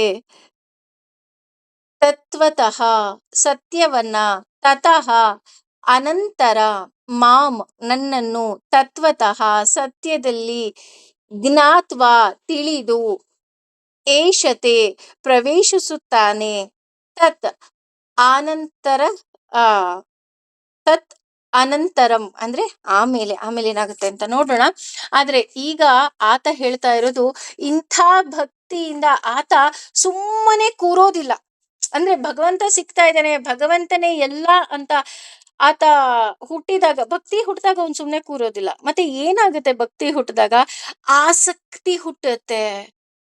ಈಗ ಒಂದು ಹುಡುಗಿಯನ್ನ ನಾವು ಪ್ರೀತಿಸಿದ್ವಿ ಅಂತ ತಿಳ್ಕೊಳ್ಳೋಣ, ಅಥವಾ ಒಬ್ಬ ಹುಡುಗನನ್ನ ನಾವು ಪ್ರೀತಿಸಿದ ತಕ್ಷಣ ಸುಮ್ನೆ ಆಗ್ಬಿಡ್ತೀವ? ಇಲ್ಲ, ಅವನ್ ಯಾರು, ಅವನ್ ಹೇಗಿದ್ದಾನೆ, ಅವನು ಎಲ್ಲಿದ್ದಾನೆ, ಎಲ್ಲವನ್ನ ತಿಳಿದುಕೊಳ್ಳುವಂತಹ ಒಂದು ಚಿಕ್ಕ ಪ್ರಯತ್ನವನ್ನ ಮಾಡ್ತೀವಿ. ಹಾಗೇನೆ ಇಲ್ಲೂ ಸಹ ಭಕ್ತಿ ಹುಟ್ಟಿದ ತಕ್ಷಣ ಸುಮ್ನೆ ಕೂರೋದಿಲ್ಲ. ಭಕ್ತಿ ಹುಟ್ಟಿದ ತಕ್ಷಣ ಆಸಕ್ತಿ ಹುಟ್ಟುತ್ತೆ. ಆಸಕ್ತಿ ಹುಟ್ಟಿದಾಗ ಏನಾಗತ್ತಪ್ಪ ಅಂದ್ರೆ, ಮಾಂ ಅಭಿಜಾನಾತಿ ಅಂದ್ರೆ ಅವನು ನನ್ನನ್ನ ತಿಳಿದುಕೊಳ್ತಾನೆ. ಹೇಗೆ ತಿಳಿದುಕೊಳ್ತಾನಪ್ಪ ಅಂದ್ರೆ, ಅವನು ನನ್ನನ್ನ ತಿಳಿದಷ್ಟು ಭಕ್ತಿ ಹೆಚ್ಚಾಗ್ತಾ ಹೋಗುತ್ತೆ. ಅಭಿಜಾನಾತಿ, ಜಾನಾತಿ ಅಂದ್ರೇನೆ ತಿಳ್ಕೊಳ್ಳೋದು. ಅಭಿಜಾನಾತಿ ಅಂದ್ರೆ ಅವನ ಯೋಗ್ಯತೆಗೆ ತಕ್ಕ ಹಾಗೆ. ಅಂದ್ರೆ ಈಗ ಹೇಗೆ ಅಮ್ಮ 3 kg bag, 5 kg bag, 10 kg bag 3 ತಗೊಂಡ್ಬರ್ತಾ ಇರ್ತಾಳೆ. ಮಕ್ಕಳು ಓಡ್ ಬರ್ತಿದ್ದ ಹಾಗೆ ಪುಟ್ಟ ಮಗುಗೆ ಪುಟ್ಟ ಕವರ್ ಅನ್ನ ಕೊಡ್ತಾಳೆ. ಯಾಕೆಂದ್ರೆ ಅವನಿಗೆ ತಗೊಂಡು ಹೋಗೋದಕ್ಕೆ ಅಷ್ಟೇ ಶಕ್ತಿ ಇರೋದು ಅಂತ. ಅದೇ ರೀತಿ ಅವನವನ ಯೋಗ್ಯತೆಗೆ ತಕ್ಕ ಹಾಗೆ ಅವನು ಭಗವಂತನನ್ನ ತಿಳ್ಕೊಳ್ತಾ ಹೋಗ್ತಾರೆ. ಯಾವಾನ್ ಅವನು ಹೇಗಿದ್ದಾನೆ, ಹೇಗ್ ಕೂತಿದ್ದಾನೆ, ಎಲ್ಲ ಜೀವಿಗಳಲ್ಲಿ ಅವನು ಹೇಗೆ ಕೂತಿದ್ದಾನೆ, ಅಣುವಿನಲ್ಲಿ ಅಣುವಾಗಿ ಭಗವಂತ ಹೇಗ್ ಕೂತಿದ್ದಾನಪ್ಪ ಅಂತ ಅವನು ಪ್ರತಿ ಕ್ಷಣ ಅವನು ಇನ್ನಷ್ಟು ಮತ್ತಷ್ಟು ತಿಳ್ಕೊಳ್ಳೋದಿಕ್ಕೆ ಶುರು ಮಾಡ್ತಾನೆ. ಅಂದ್ರೆ ವಿಶ್ವರೂಪವನ್ನ ಅವನು ಪ್ರತಿ ವಸ್ತುವಿನಲ್ಲಿ ಕಾಣೋದಿಕ್ಕೆ ಶುರು ಮಾಡ್ತಾನೆ. ಹೇಗೆ ಅರ್ಜುನ ವಿಶ್ವರೂಪವನ್ನ ಕಂಡ ಹಾಗೆ ಎಲ್ಲ ಜೀವಿಗಳಲ್ಲಿ, ಎಲ್ಲ ಪ್ರತಿ ಒಂದು ವಸ್ತುವಿನಲ್ಲೂ ಸಹ ಅವನು ತಿಳ್ಕೊಳ್ತಾ ಹೋಗ್ತಾನೆ. ಅದಕ್ಕೆ ಹೇಳಿದ್ದು ಅವನ ಯೋಗ್ಯತೆಗೆ ತಕ್ಕ ಹಾಗೆ. ನಾವು ಹೇಳ್ತಾ ಹೋಗ್ತೀವಲ್ವಾ, ಇವನ್ ನಾನು ಹೇಳ್ತೀನಿ ಪ್ರತಿ ಕ್ಲಾಸಲ್ಲಿ, ಹಿ ಸೋ ಸ್ವೀಟ್, ಅವನ್ ತುಂಬಾ ಒಳ್ಳೆ ಅವನು ಕಣ್ರಿ ಅಂತ ನಾನು ಹೇಳ್ತೀನಿ. ಆದ್ರೆ ನಾವು ಒಳ್ಳೆಯವನು ಅಂತ ಹೇಳಿದಾಗ, ಮನುಷ್ಯರಲ್ಲಿ ಒಳ್ಳೆಯವನು ಅಂತ ಹೇಳ್ಬೇಕಾದ್ರೆ ಯಾವ ಒಳ್ಳೆತನ ಇರುತ್ತೆ, ಅದು ಭಗವಂತನಲ್ಲಿ ಇರೋದಕ್ಕೆ ಸಾಧ್ಯ ಇಲ್ಲ. ಅಂದ್ರೆ ಈಗ ಮನುಷ್ಯನಲ್ಲಿ ಕೆಲವು ಗುಣಗಳನ್ನ ನಾವು ಒಳ್ಳೇದು ಅಂತೀವಿ. ಆದ್ರೆ ಭಗವಂತ ಹೀ ಸ್ವೀಟ್ ಅಂದ ತಕ್ಷಣ, ಈಗ ಮಗುನ್ ನೋಡಿದ ತಕ್ಷಣನು ಸೋ ಸ್ವೀಟ್ ಅಂತೀವಿ. ಆದ್ರೆ ಭಗವಂತ ಸೋ ಸ್ವೀಟ್ ಅಂತ ಅನ್ಬೇಕಾದ್ರೆ, ಅವನು ಎಲ್ಲರಿಗಿಂತ ಅತಿ ಹೆಚ್ಚು ಪ್ರಿಯಕರನಾದವನು ಅಂತ. ಅಲ್ವಾ? ಅಂದ್ರೆ ಈಗ ಭಗವಂತ, ಈಗ ಮನುಷ್ಯ ಒಳ್ಳೆಯವನು, ಅವ್ನು ಒಳ್ಳೆ ಮನುಷ್ಯ ಅಂತೀವಿ. ಆದ್ರೆ ಭಗವಂತ ಒಳ್ಳೆಯವನು ಅನ್ಬೇಕಾದ್ರೆ, ಭಗವಂತ ಎಲ್ಲವನ್ನ ಮೀರಿ ನಿಂತವನು. ಭಗವಂತ ಇಲ್ಲ ಅಂದ್ರೆ ನಾನು ಇರೋದಕ್ಕೆ ಸಾಧ್ಯವೇ ಇಲ್ಲ ಅಂತ ತಿಳಿದವನು. ಅಂದ್ರೆ ಇಲ್ಲಿ ಅವನು ಒಳ್ಳೆಯವನು ಅಂತ ಹೇಳೋದಕ್ಕೆ ಹೇಗೆ ಅಂತ ಅಂದ್ರೆ, ಮಾತಿನಿಂದ ನಮಗೆ ಭಗವಂತನನ್ನ ಹೇಳೋದಕ್ಕೆ ಸಾಧ್ಯವೇ ಇಲ್ಲ ಕಣ್ರಿ. ಈಗ ಹೆಚ್ಚು ಕಮ್ಮಿ 18 ತಿಂಗಳ ಕಾಲ ನಾವು ಭಗವದ್ಗೀತೆಯನ್ನ ಆಲಿಸ್ತಾ ಇದ್ದೀವಿ, ಭಗವದ್ಗೀತೆಯನ್ನ ನಾವು ಪಠಿಸ್ತಾ ಇದ್ದೀವಿ. ಆದ್ರೆ ಭಗವಂತ ಹೀಗೆ ಅಂತ ನೀವೇನಾದ್ರು ವರ್ಣನೆ ಮಾಡಿ ಅಂತ ಅಂದ್ರೆ, ಭಗವಂತನನ್ನ ವರ್ಣನೆ ಮಾಡೋದಿಕ್ಕೆ ನಮಗೆ ಸಾಧ್ಯವೇ ಇಲ್ಲ. ಮಾತಿನಲ್ಲಿ, ಶಬ್ದದಲ್ಲಿ ಅವನನ್ನ ವರ್ಣನೆ ಮಾಡಿದ್ರೆ ಅವನು ತುಂಬಾ ಚಿಕ್ಕವನು. ನಮ್ಗೆ ಹೇಗೆ ಯಾರಿಗಾರು ಒಬ್ರಿಗೆ ಅಯ್ಯೋ ಥ್ಯಾಂಕ್ ಯು ಹೇಳೋದಕ್ಕೆ ಸಾಧ್ಯನೇ ಇಲ್ಲ ಅಂದ್ರೆ ಅರ್ಥ, ಥ್ಯಾಂಕ್ ಯು ಹೇಳೋದಕ್ಕೆ ಸಾಧ್ಯ ಇಲ್ಲ ಅಂತ ಅಲ್ಲ, ಅದಕ್ಕಿಂತಲೂ ಹೆಚ್ಚಿಗೆ ಅಂತ ಹೇಗೆ ಹೇಳ್ತಾ ಹೋಗ್ತೀವಿ, ಹಾಗೆ ಮನಸ್ಸಿನಿಂದ ಭಗವಂತ ಅರ್ಥ ಆದಾಗ ನಮಗೆ ಭಗವಂತನನ್ನ ವರ್ಣನೆ ಮಾಡೋದಿಕ್ಕೆ ಸಾಧ್ಯವೇ ಇಲ್ಲ. ಆದ್ರೆ ಈ ಮನಸ್ಸಿಗೆ ಕೆಲವೊಮ್ಮೆ ಬಾರಿ, ಕೆಲವೊಂದು ಸಾರಿ ಅರ್ಥ ಆಗಲ್ಲ. ನಾವ್ ಹೇಳ್ತೀವಿ ನೋಡಿ, ನಾವು ತುಂಬಾ ಪ್ರೀತಿಸೋರಿಗೆ ಹೇಳ್ತೀವಿ, ನೀನ್ ನನ್ನನ್ನು ಅರ್ಥ ಮಾಡ್ಕೊಳ್ತಾ ಇಲ್ಲ, ನಾನು ಏನ್ ಹೇಳ್ತಾ ಇದ್ದೀನಿ ಅಂತ ನಿಂಗೆ ಅರ್ಥ ಆಗ್ತಾ ಇಲ್ಲ. ಯಾಕೆ ಅರ್ಥ ಆಗ್ತಾ ಇಲ್ಲ? ಯಾಕೆ ಅಂತ ಅಂದ್ರೆ, ಆ ನಮ್ಮ ಮನಸ್ಸಿನಲ್ಲಿ ಜಗತ್ತಿನ ವಿಷಯಗಳು ಆಳವಾಗಿ ಕುಳಿತುಕೊಂಡ್ಬಿಟ್ಟಿದೆ. ಮನೆ ಬೇಕು, ಆಸ್ತಿ ಬೇಕು, ಅಪ್ಪ ಬೇಕು, ಅಮ್ಮ ಬೇಕು, ಇನ್ನೊಂದ್ ಬೇಕು, ಮತ್ತೊಂದ್ ಬೇಕು. ಈ ಬೇಕು ಬೇಡಗಳು, ರಾಗ ದ್ವೇಷಗಳು ಎಲ್ಲ ತುಂಬಿಕೊಂಡಾದಾಗ ಕೆಲವೊಮ್ಮೆ ಮನಸ್ಸಿಗೆ ಅರ್ಥ ಆಗೋದಿಲ್ಲ. ಆದ್ರೆ ಯಾವಾಗ ಮನಸ್ಸಿಗೆ ನನ್ನ ಭಗವಂತನೇ ಎಲ್ಲ ಅಂತ ಅರ್ಥ ಆಗೋಗತ್ತೆ, ಆಗ ಅಭಿಜಾನಾತಿ, ಅವನ ಯೋಗ್ಯತೆಗೆ ತಕ್ಕ ಹಾಗೆ ಭಗವಂತನನ್ನ ತಿಳ್ಕೊಳ್ಳೋದಿಕ್ಕೆ ಶುರು ಮಾಡ್ತಾನೆ. ಯಶ್ಚಾಸ್ಮಿನ್ ಅಂತ ಅಂದ್ರೆ, ಭಗವಂತ ಅನಂತ ರೂಪ. ನಾವು ವಿಷ್ಣು ಸಹಸ್ರನಾಮದಲ್ಲೂ ತಿಳ್ಕೊಳ್ತಾ ಹೋಗ್ತೀವಿ. ಆತ ಅನಂತ ರೂಪ ಅಂದಾಗ, ಈಗ ಸಹಸ್ರನಾಮದ ಅರ್ಥಗಳನ್ನ ತಿಳ್ಕೊಳ್ಳೋದಿಕ್ಕೇನೆ ನಮಗೆ ಎಷ್ಟೊಂದು ದಿನಗಳು ಬೇಕು. ಆದ್ರೆ ಭಗವಂತ ಅನಂತ ರೂಪ ಅಂತ ಅನ್ಬೇಕಾದ್ರೆ, ಪ್ರತಿಯೊಂದು ವಸ್ತುವಿನಲ್ಲಿ ಆತ ಆಳವಾಗಿ ಕುಳಿತಿದ್ದಾನೆ. ತತ್ವತಃ ತಪ್ಪು ತಿಳುವಳಿಕೆ ಇರೋದಿಲ್ಲ. ಭಗವಂತನ ಬಗ್ಗೆ ನಮಗೆ ತಪ್ಪು ತಿಳುವಳಿಕೆ ಇರೋದಕ್ಕೆ ಸಾಧ್ಯವೇ ಇಲ್ಲ. ಯಾಕೆ ಅಂತ ಅಂದ್ರೆ, ಭಗವಂತನೇ ಎಲ್ಲ. ಭಗವಂತ ಇರೋದ್ರಿಂದಲೇ ನಾವು ಅಂತ ನಾವ್ ಯಾವಾಗ ಆಳವಾಗಿ ನಮ್ಮ ಮನಸ್ಸಿಗೆ ಅರ್ಥ ಆಗ್ತಾ ಹೋಗುತ್ತೆ, ಆಗ ಮನಸ್ಸು ಭಗವಂತನ ಬಗ್ಗೆ ತಪ್ಪು ತಿಳ್ಕೊಳ್ಳೋದಿಲ್ಲ. ಯಾಕೆ ಅಂತ ಅಂದ್ರೆ, ನಾವು ಭಗವದ್ಗೀತೆ ತಿಳ್ಕೊಳ್ಳೋದಕ್ಕಿಂತ ಮುಂಚೆ ನಮ್ಮ ಮನಸ್ಸಿನಲ್ಲಿ ಹಲವಾರು ಗೊಂದಲಗಳು, ಸಂಶಯಗಳು ಎಲ್ಲಾ ಇತ್ತು. ಹಾಗಾಗಿ ಕಷ್ಟ ಬಂದ ತಕ್ಷಣ ಭಗವಂತನಿಗೆ ಬೈತಾ ಇದ್ವಿ. ಯಾಕಪ್ಪ ಎಲ್ರಿಗೂ ಒಳ್ಳೇದ್ ಮಾಡ್ತೀಯ, ನಾನೇನ್ ಕೆಟ್ಟದ್ ಮಾಡಿದ್ದೆ ನೀನ್ ಹೇಳು ಅಂತ. ಆದ್ರೆ ಈಗ ಭಗವಂತನಿಗೆ ಬೈತೀವ? ಖಂಡಿತ ಬೈಯಲ್ಲ.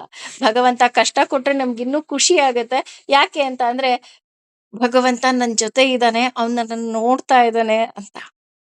ಹಾಗಾಗಿ ತತಃ, ಇಂತಹ ಭಕ್ತಿಯಿಂದ, ಅಂದ್ರೆ ನಾವು ಯಾವಾಗ ಭಗವಂತನೇ ಎಲ್ಲ ಅಂತ ತಿಳ್ಕೊಂತೀವಿ ಅಂತ ಅಂದ್ರೆ, ಮಾಂ ಯಥೋ ಯತ್ವಥೋ ಜ್ಞಾತ್ವ ಅಂದ್ರೆ, ತತಃ ಇಂತಹ ಭಕ್ತಿಯಿಂದ ಸರಿಯಾಗಿ ತಿಳಿದುಕೊಳ್ತಾನೆ. ಅಂದ್ರೆ ಏನನ್ನ ಸರಿಯಾಗಿ ತಿಳ್ಕೊಂತಾನೆ? ಭಗವಂತನನ್ನ ಸರಿಯಾಗಿ ತಿಳ್ಕೊಂತಾನೆ, ಅವನ ಪ್ರೀತಿಯನ್ನ ತಿಳ್ಕೊಂತಾನೆ, ಅವನ ಏನಂತಾರೆ, ಅವನ ಶಕ್ತಿ, ಸಾಮರ್ಥ್ಯ ಎಲ್ಲವುದೂ ಸಹ ನಮಗೆ ತಿಳಿತಾ ಹೋಗುತ್ತೆ. ಅಯ್ಯೋ ಭಗವಂತ, ನೀನ್ ನನಗೆ ಉಸಿರು ಕೊಟ್ಟಿದ್ಯಾ, ಹೆಸರು ಕೊಟ್ಟಿದ್ಯಾ, ದಿನ ನಾನು ಉಸಿರಾಡ್ತಾ ಇದ್ದೀನಿ, ನೀನ್ ನನ್ನನ್ನು ಪ್ರೀತಿಸ್ತೀಯಾ, ಅದಕ್ಕೆ ಕಷ್ಟಗಳನ್ನ ಕೊಡ್ತೀಯಾ. ನೀನ್ ನನಗೆ ಕಷ್ಟ ಬಂದ ತಕ್ಷಣ ತುಂಬಾ ಕಷ್ಟನಾ ಅಂತ ನೋಡೋಕಾದ್ರೆ ಇಲ್ಲಪ್ಪ. ಈಗ ಹೇಗೆ ಗಜೇಂದ್ರ ಮೋಕ್ಷ ಕಥೆಯಲ್ಲಿ ಆ ಗಜೇಂದ್ರ ಕಾಲನ್ನ ಮೊಸಳೆ ಹಿಡ್ಕೊಳುತ್ತೆ. ಮೊಸಳೆ ಹಿಡ್ಕೊಂಡಾಗ ನಮ್ಗನ್ಸುತ್ತೆ, ಅಯ್ಯೋ ಮೊಸಳೆ ಹಿಡ್ಕೊಂಡಿದೆ, ಗಜೇಂದ್ರಂಗೆ ಕಷ್ಟ ಆಗ್ತಿದೆ ಅಂತ ಅನ್ಸುತ್ತೆ. ಆದ್ರೆ ಕಷ್ಟ ಕೊಟ್ರೂ ಸಹ ಗಜೇಂದ್ರ ನಿನ್ನನ್ನ ಕರಿಬೇಕು ಅನ್ನೋದು ಒಂದೇ ನಿನ್ನ ಉದ್ದೇಶವಾಗಿರುತ್ತೆ ವಿನಃ, ಆ ಮೊಸಳೆ ಅವನನ್ನ ತಿನ್ನೋ ಮಟ್ಟಿಗೆ ನೀನು ಹೇಗೆ ಬಿಡೋದಿಲ್ವೋ, ಹಾಗೆ ನನ್ನ ಕಷ್ಟಗಳಿಂದ ನೀನು ನನ್ನನ್ನ ಪರಿಪಕ್ವ ಮಾಡ್ತಾ ಹೋಗ್ತೀಯೇ ವಿನಃ, ನನ್ನನ್ನ ಒಡೆದು ಹೋಗೋದಿಕ್ಕೆ ನೀನ್ ಬಿಡೋದಿಲ್ಲ. ನೀನ್ ನನ್ ಜೊತೆ ಇದೀಯಾ. I knew it. ಈ ರೀತಿ ನನಗೆ ಒಂದು ಧೈರ್ಯ ಬರ್ತಾ ಇರುತ್ತೆ. ಆದ್ರಿಂದ ಏನಾಗುತ್ತೆ ಅಂದ್ರೆ, ತದನಂತರಂ ವಿಶತೆ. ಇದು ಯಾವಾಗ ನನ್ನ ಮನಸ್ಸಿಗೆ ಗೊತ್ತಾಗತ್ತೆ, ನನ್ನ ಬುದ್ಧಿಗೆ ಗೊತ್ತಾಗತ್ತೆ, ನನಗೆ ಅರಿವಾಗ್ತಾ ಹೋಗುತ್ತೆ ನೋಡಿ. ಮನಸ್ಸಿಗೆ ಗೊತ್ತಾಗತ್ತೆ, ಬುದ್ಧಿಗೂ ಗೊತ್ತಾಗತ್ತೆ, ನನಗೂ ಗೊತ್ತಾಗತ್ತೆ, ಬೇರೆ ಯಾರಿಗೂ ಅಲ್ಲ, ನನಗೇನೆ. ಈ ಮೂರೂ ವಿಷಯಗಳು ಅಂದ್ರೆ ಮನಸ್ಸು, ಬುದ್ಧಿ ಮತ್ತೆ ನನಗೆ ಯಾವಾಗ ತಿಳಿತಾ ಹೋಗುತ್ತೆ, ಆಗ ನಾನು ನಿನ್ನನ್ನ ಬಂದು ಸೇರ್ತೀನಿ. ಅಂದ್ರೆ ಭಗವಂತನನ್ನ ನಾವು ಸೇರುವ ಬಗೆಯನ್ನ ಭಗವಂತ ಬಹಳ ಸೂಕ್ಷ್ಮವಾಗಿ, ಅಂದ್ರೆ ತುಂಬಾ ವಿಸ್ತಾರವಾಗಿ ಅಲ್ಲ, ಎಲ್ಲ ವಿಷಯವನ್ನ ಆತ ವಿಸ್ತಾರವಾಗಿ ನಮಗೆ ಹೇಳ್ಬಿಟ್ಟಿರೋದ್ರಿಂದ ನಮಗೆ ಬ್ರೀಫ್ ಆಗಿ ಎಲ್ಲ ವಿಷಯವನ್ನ ಆತ ಹೇಳ್ತಾ ಹೋಗ್ತಾನೆ. ಓವರ್ ಆಲ್ ಎಲ್ಲ ಸಾರವನ್ನ ಹೇಳ್ತಾ ಹೋಗ್ತಾನೆ. ಸರ್ವ ಎಲ್ಲ ಕರ್ಮಾಣಿ ಕರ್ಮಗಳನ್ನ ಅಪಿ ಆದರೂ ಸದಾ ಯಾವಾಗಲೂ ಕರ್ಮಣಃ ಆಚರಿಸುತ್ತಾ ಮದ್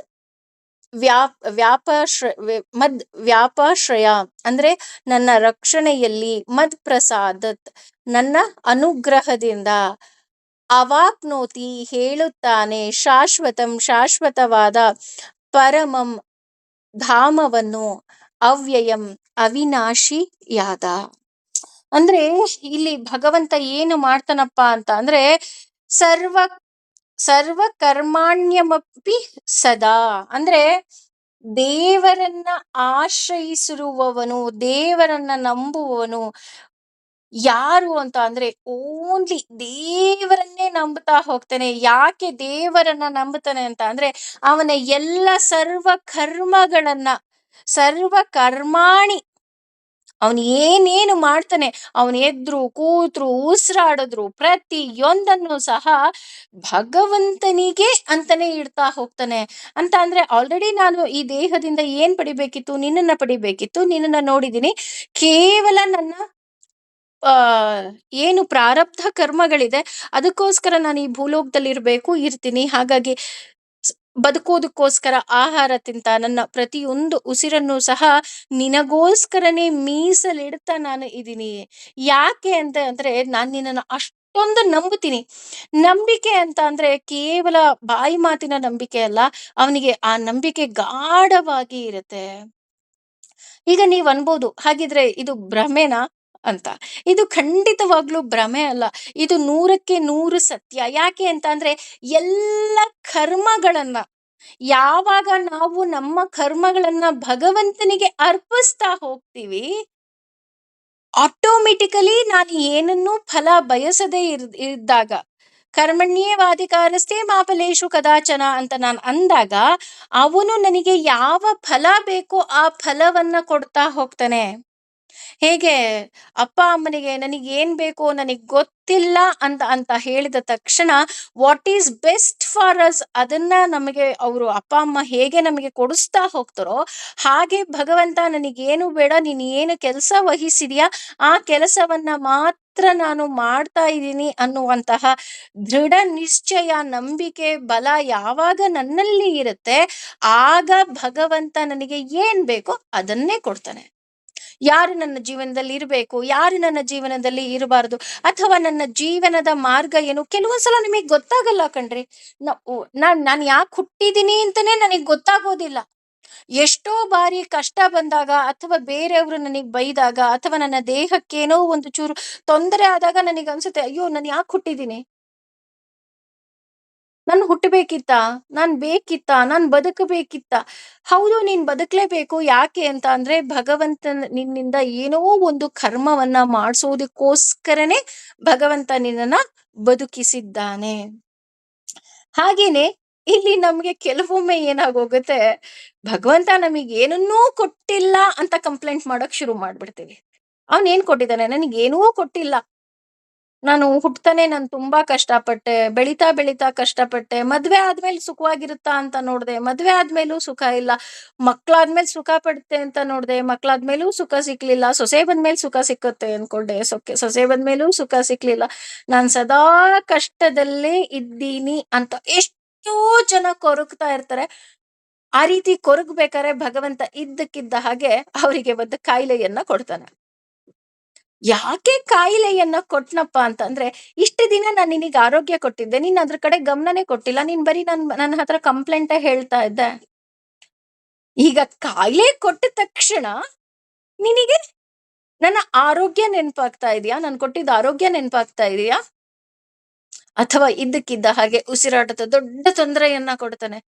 ಇದ್ದಕ್ಕಿದ್ದ ಹಾಗೆ ಹಾಸ್ಪಿಟ್ಲ್‌ಗೆ ಅಡ್ಮಿಟ್ ಮಾಡ್ತಾರೆ. ಆಕ್ಸಿಜನ್ ಹಾಕ್ತಾರೆ. ಆವಾಗ ಗೊತ್ತಾಗುತ್ತೆ, ಅಯ್ಯೋ ಭಗವಂತ ನೀನ್ ಇಷ್ಟ್ ದಿನ ಉಸಿರಾರು ಕೊಟ್ಟಿದ್ದೆ. ಈಗ ನೋಡ್ ನನಗೆ ಉಸಿರಾಡಕ್ಕೂ ಕಷ್ಟ ಆಗ್ತಾ ಇದೆ. ಎಷ್ಟೋ ಜನ, ಎಷ್ಟೋ ಸಲ ನಮ್ಮ ಮಾತನ್ನ ಆತ ಕಸ್ಕೊಂಡ್ಬಿಡ್ತಾನೆ. ಮಾತನ್ನ ಕಸ್ಕೊಂಡಾಗ ಗೊತ್ತಾಗುತ್ತೆ, ಅಯ್ಯೋ ಭಗವಂತ ನೀನ್ ನನಗೆಲ್ಲ ಕೊಟ್ಟಿದ್ದೆ. ಅಂದ್ರೆ ನಮಗೆ ಕೆಲವೊಮ್ಮೆ ಗೊತ್ತಾಗಲ್ಲ ಅವನು ಯಾಕೆ ಅನಾರೋಗ್ಯ ಕೊಡ್ತಾನೆ ಅಥವಾ ಯಾಕೆ ಕಾಯಿಲೆಗಳನ್ನ ಕೊಡ್ತಾನೆ, ಯಾಕೆ ಕೆಲವೊಂದು ಸಂಬಂಧಗಳನ್ನ ಕಿತ್ಕೊಂತಾನೆ ಅಂತ ಅಂದ್ರೆ ನಾವ್ ಅದಕ್ಕೆ ಅವನಿಗೆ ಥ್ಯಾಂಕ್ ಯೂನೇ ಹೇಳಿರೋದಿಲ್ಲ. ಯಾವತ್ತಾರು ಹೇಳಿದೀವ? ಅಯ್ಯೋ ನಾನ್ ದಿನಾ ಉಸಿರಾಡ್ತಾ ಇದ್ದೀನಪ್ಪ ಥ್ಯಾಂಕ್ ಯು. ನನಗೆ ಇಷ್ಟಿಷ್ಟೊಂದು ಒಳ್ಳೆ ಸಂಬಂಧಗಳನ್ನ ಕೊಡ್ತಾ ಇದೀಯಾ ಥ್ಯಾಂಕ್ ಯು. ನನಗೆ ಆರೋಗ್ಯವನ್ನ ಕೊಟ್ಟಿದ್ಯಾ ಥ್ಯಾಂಕ್ ಯು. ನನಗೆ ಒಳ್ಳೆ ಮನಸ್ಸು ಕೊಟ್ಟಿದ್ಯಾ, ಬೇರೆಯವ್ರಿಗೆ ಕೊಟ್ಟಿಲ್ದೇ ಇರುವಂತಹ ಶುಭ್ರವಾದ ಮನಸ್ಸು ನನಗೆ ಕೊಟ್ಟಿದ್ಯಾ ಥ್ಯಾಂಕ್ ಯು. ಹೇಳ್ತಾ ಹೋಗ್ತಾರೆ. ಒಂದು ಕೆಲಸ ಮಾಡ್ಬೇಕಂತೆ ನಮಗ್ ಭಗವಂತ ಏನು ಕೊಟ್ಟಿಲ್ಲ ಅಂತ ನಾವ್ ಅನ್ಕೊಳ್ತೀವಿ ಅಲ್ವಾ? ಅಂತವ್ರು ಏನ್ ಮಾಡ್ಬೇಕು ಅಂತ ಅಂದ್ರೆ ಒಂದು ಟ್ರಾನ್ಸ್ಪರೆಂಟ್ ಜಾರ್‌ನ ತಗೋಬೇಕಂತೆ. ಒಂದು ಬಾಟಲ್, ಖಾಲಿ ಬಾಟ್ಲ್ ಅಂತ ಹೇಳ್ತೀವಲ್ಲ, ಟ್ರಾನ್ಸ್ಪರೆಂಟ್ ಕಾಣ್ತಾ ಇರ್ಬೇಕು.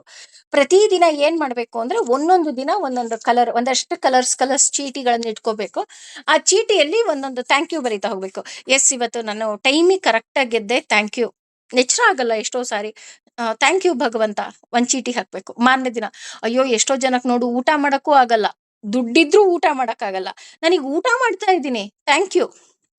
ಓ ಇವತ್ತು ನನಗೆ ನನ್ನ ಪ್ರೀತಿ ಪಾತ್ರರನ್ನ ಮಾತಾಡ್ಸಕ್ಕೆ ಕೊಟ್ಟೆ ಥ್ಯಾಂಕ್ ಯು. ಈ ರೀತಿ ಪ್ರತಿಯೊಂದು ದಿನನೂ ಒಂದೊಂದಕ್ಕೆ ನಾವು ಥ್ಯಾಂಕ್ ಯು ಅಂತ ಅದಕ್ಕೆ ಹಾಕ್ತಾ ಹೋದ್ರೆ ಒಂದು ಸ್ವಲ್ಪ ದಿನ ಬಿಟ್ಟ ತಕ್ಷಣ ನಿಮ್ಮನ್ನ ನೋಡಿದ್ರೆ ಗೊತ್ತಾಗುತ್ತೆ, ನಿಮ್ಮ ಆ ಜಾರ್ ಏನಿರುತ್ತೆ ಅದು ಥ್ಯಾಂಕ್ ಯುಗಳಿಂದ, ಧನ್ಯವಾದಗಳಿಂದ ತುಂಬಿ ತುಳುಕ್ತಾ ಇರುತ್ತೆ. ಒಂದ್ ಸ್ವಲ್ಪ ದಿನ ಬಿಟ್ಟು ಹೋದ್ರೆ ಆ ಜಾರ್ ಬಿಟ್ಟು ನೀವ್ ಇನ್ನೊಂದು ಜಾರ್ ಇಟ್ಕೋಬೇಕಾಗತ್ತೆ. ಯಾಕೆ ಅಂದ್ರೆ ನಮ್ಗ್ ಭಗವಂತ ಅಷ್ಟೊಂದು ಕೊಟ್ಟಿದ್ದಾನೆ ಕಣ್ರಿ. ನಾವ್ ಅದನ್ನ ಗಮನಿಸ್ತಾ ಇಲ್ಲ. ಮಾಡಿ ತಪ್ಪೇನಿಲ್ಲ. ದಿನ ಎಲ್ ಮನೇಲಿ ಇರೋರೆಲ್ಲ ಸೇರ್ಕೊಂಡ್ ಮಾಡಿ. ಏ ಒಂದು ಥ್ಯಾಂಕ್ ಯು ಲೆಟರ್ ಹಾಕೋಣ ಭಗವಂತನಿಗೆ. ಆ ಏನಾಗುತ್ತೆ ಇದ್ರಿಂದ? ನಾವು ಅವನಿಗೆ ಹೇಳುವ ಒಂದೊಂದು ಧನ್ಯವಾದಗಳು ಸಹ ನಮಗೆ ಆಶೀರ್ವಾದದ ಸುರಿ ಮಳೆಯ ಹಾಗೆ ಬರುತ್ತೆ. ಅದಕ್ಕೇನೆ ವಿಷ್ಣು ಸಹಸ್ರನಾಮದಲ್ಲಿ ಅವನನ್ನ ವೃಷಾಕಪಿ ರಮೇಯಾತ್ಮ ಅಂತ ಕರಿತೀವಿ. ವೃಷಾಕಪಿ ಅಂತ ಅಂದ್ರೆ ಭಕ್ತರಿಗೆ ಅಭೀಷ್ಟಗಳ ಮಳೆ ಸುರಿಸುವವನು. ಯಾವ್ದೋ ಒಂದ್ ಆಸೆನೋ ಎರಡ್ ಆಸೆನೋ ಅವನು ಪೂರ್ಣ ಮಾಡಲ್ಲ ಕಣ್ರಿ. ನೀವು ಯಾವಾಗ ಧೈರ್ಯವಾಗಿ ಭಗವಂತ ನೀನಿದೀಯಾ ಅಂತ ನಾವು ನಂಬ್ತಾ ಹೋಗ್ತೀವಿ, ಅವನು ನಮ್ಗೆ ಅಭೀಷ್ಟಗಳ ಮಳೆನ್ ಸುರಿಸ್ತಾ ಹೋಗ್ತಾನೆ. ನಮಗ್ ತಡ್ಕೊಳಕ್ಕಾಗಲ್ಲ ಅಷ್ಟು ಆಸೆಗಳು, ನಮ್ಮೆಲ್ಲ ಆಸೆಗಳನ್ನ ಅವನು ಪೂರೈಸ್ತಾನೆ. ಕೆಲವೊಮ್ಮೆ ನಮಗ್ ಯೋಗ್ಯತೆ ಇರಲ್ಲ. ಏ ನಿನಗ್ ಯೋಗ್ಯತೆನೂ ನಾನೇ ಕೊಡ್ತೀನಿ, ನಿನಗ್ ಶಕ್ತಿ ಇಲ್ವಾ ಬಾಯಿಲಿ ನಿನಗ್ ಶಕ್ತಿ ಕೊಡ್ತೀನಿ, ನೀನ್ ಯಾಕೆ ಹೆದರ್ಕೊಳ್ತೀಯ ಅಂತ ಶಕ್ತಿಯನ್ನ ಕೊಡ್ತಾನೆ, ಸಾಮರ್ಥ್ಯವನ್ನ ಕೊಡ್ತಾನೆ, ಅದನ್ನ ಗೆಲ್ಲುವ ಧೈರ್ಯ ಕೊಡ್ತಾನೆ. ಎಲ್ಲಕ್ಕಿಂತ ಹೆಚ್ಚಾಗಿ ಅವನೇ ನಿಂತು ನಮ್ಮ ಕೈಯಲ್ಲಿ ಎಲ್ಲ ಕೆಲಸಗಳನ್ನ ಮಾಡಿಸ್ತಾನೆ. ಅವನೇ ಎಲ್ಲ. ಇದು ನಮಗೆ ಬರ್ಬೇಕು. ಸರ್ವ ಕರ್ಮಾಣಿ ಸರ್ವ ಕರ್ಮಣ್ಯ ಅಂದ್ರೆ ನಾವ್ ಎಲ್ಲ ಕೆಲಸಗಳನ್ನ ಅವನಿಗೆನೆ ಒಪ್ಪಿಸ್ಬಿಡ್ಬೇಕು. ಅದು ಭಕ್ತಿ. ಆಗ ನಾವು ಯಾವಾಗ ಅವನ ಈ ತರಹದ ಭಕ್ತಿಯಲ್ಲಿ ಮುಳುಗಿ ಹೋಗಿರ್ತೀವಿ, ಅವನೇ ನಮಗೆ ಮಾರ್ಗವನ್ನ ತೋರಿಸ್ತಾನೆ. ನೀನ್ ಯಾರು ಅಂತ ನಾನು ತೋರಿಸ್ತೀನಿ ಬಾ. ನೀನ್ ಬರ್ಬೇಕಾಗಿರೋದು ನನ್ನ ಲೋಕಕ್ಕೆ ಅಂತ ಅವನೇ ಮಾರ್ಗವನ್ನ ತೋರಿಸ್ತಾ ಹೋಗ್ತಾನೆ. ಅಷ್ಟೇ ಅಲ್ಲ, ಮಧ್ವ್ಯ ಪಾಶ್ರಯ ಅಂತ ಅಂದ್ರೆ ಎಲ್ಲ ಕೆಲಸಗಳನ್ನ ಅವನಿಗೆ ಸಮರ್ಪಣೆ ಮಾಡ್ಬೇಕು. ಸರ್ವಂ ಶ್ರೀ ಕೃಷ್ಣಾರ್ಪಣಮಸ್ತು. ರಾತ್ರಿ ಮಲ್ಕೋಬೇಕಾದ್ರೆ ನಾವು ಗುಡ್ ನೈಟ್ ಹೇಳ್ತೀವಿ ಗೊತ್ತಾ? ಯಾರು ನಮ್ಮ ಪಕ್ಕ ಮಲಗ್ತೀವೋ ಅವ್ರಿಗೆ ಗುಡ್ ನೈಟ್ ಹೇಳ್ತೀವಿ. ಅಥವಾ ನಮಗೆ ತುಂಬ ಬೇಕಾದವ್ರಿಗೆ ಒಂದು ಗುಡ್ ನೈಟ್ ಮೆಸೇಜ್ ಹಾಕ್ತೀವಿ. ಅದೇ ರೀತಿ ಪ್ರತಿದಿನ ರಾತ್ರಿ ಮಲಗಬೇಕಾದ್ರೆ ಕೃಷ್ಣಂಗೆ ಮೆಸೇಜ್ ಹಾಕಬೇಕು. ನಾನು ಬೆಳಗ್ಗೆ ಎದ್ದಾಗಿನಿಂದ ಈಗ ನಾನು ಮಲಗುವವರೆಗೆ ನನ್ನ ಕೈಯಲ್ಲಿ ಏನೆಲ್ಲ ಕೆಲಸ ಮಾಡಿಸ್ದೆ ಭಗವಂತ, ಸರ್ವಂ ಶ್ರೀ ಕೃಷ್ಣಾರ್ಪಣಮಸ್ತು, ನನಗೇನೂ ಬೇಡ ತಂದೆ, ಇದರ ಫಲವನ್ನೂ ನೀನೇ ಇಟ್ಕೋ, ಇದರ ಕರ್ಮವನ್ನೂ ನೀನೇ ಇಟ್ಕೋ ಅಂತ ಅವನಿಗೇ ಅರ್ಪಿಸ್ಬಿಡ್ಬೇಕು. ಇವತ್ತಿಂದ ಒಂದು ಕೆಲಸ ಮಾಡೋಣ, ಗುಡ್ ನೈಟ್ ಬದಲು ಸರ್ವಂ ಶ್ರೀ ಕೃಷ್ಣಾರ್ಪಣಮಸ್ತು. ಹೇಗೆ ಫೋನ್ ರಿಸೀವ್ ಆಗ್ತಿದ್ದ ಹಾಗೆ ಹಲೋ ಬಿಟ್ಟು ಹರಿ ಓಂ ಅಂತನೋ ಓಂ ನಮೋ ನಾರಾಯಣ ಅಂತನೋ ನಾವು ಒಂದು ಚಿಕ್ಕ ಬದಲಾವಣೆಯನ್ನ ಮಾಡ್ಕೊಂಡಿದೀವಿ, ಅದೇ ರೀತಿ ಗುಡ್ ನೈಟ್ ಬದಲು ಸರ್ವಂ ಶ್ರೀ ಕೃಷ್ಣಾರ್ಪಣಮಸ್ತು. ಬೆಳಗ್ಗೆ ಎದ್ದು ಹೇಳ್ತಿದ್ದ ಹಾಗೆ ಗುಡ್ ಮಾರ್ನಿಂಗ್ ಬದಲು ಭಗವಂತ ಥ್ಯಾಂಕ್ ಯು, ನಾನು ಮಲಗ್ದವಳು ಎದ್ದಿದ್ದೀನಿ.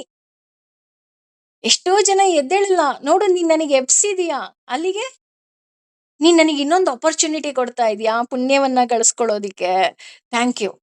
ನೀನ್ ನನ್ನ ಜೊತೆ ಇರು, ನೀನ್ ನನಗೆ ಏನ್ ಬೇಕೋ ಎಲ್ಲ ಕೆಲಸವನ್ನ ನನ್ನ ಕೈಲಿ ಮಾಡಿಸ್ಕೊ. ಬಿಕಾಸ್ ನಾನು ಒಂದು ಗೊಂಬೆ ಅಷ್ಟೇ, ನೀನು ಸೂತ್ರಧಾರ. ಹಾಗಾಗಿ ನಿನಗೆ ಹೇಗ್ ಬೇಕು ಅನ್ಸುತ್ತೋ ಹಾಗೆ ನೀನು ನನ್ನನ್ನ ನಡೆಸ್ಕೋ ತಂದೆ. ಎಲ್ಲ ಕೆಲಸವನ್ನ ಅವನಿಗೆ ನಾವು ಸಮರ್ಪಿಸ್ಕೋಬೇಕು.